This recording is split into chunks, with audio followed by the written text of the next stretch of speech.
Разрешен е првиот човек на Агенцијата за разузнавање Зоран Иванов. Оваа одлука председателот на државата Стево Пендаровски ја донел денеска, а ја објави на денешниот прв брифинг со новинарите. На местото на Иванов, инаку кадар на претходникот на Пендаровски, доаѓа Еролд Муслиу, долгогодишен разузнавач.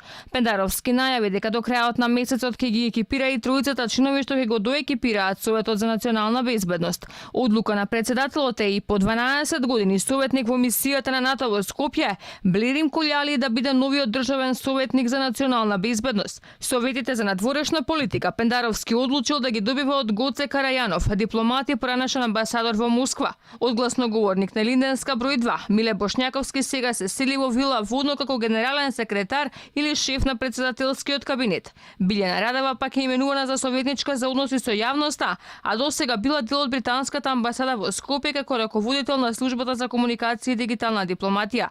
Универзитетските професори Денко Малески, Беса Арифи, поранишниот министер Александар Димитров и екс-амбасадорот Александар Тавчиовски ќе бидат ангажирани како надворешни советници на новиот председател Пендаровски. Како надворешен советник во кабинетот влегува и поранишната судика Мирјана Лазарова Трајковска. Професорот од правниот факултет Александар Спасов, како што веќе беше објавено, станува политички советник на Пендаровски. Како советник за односи со лицата со посебни потреби е назначена Љулјета Адеми.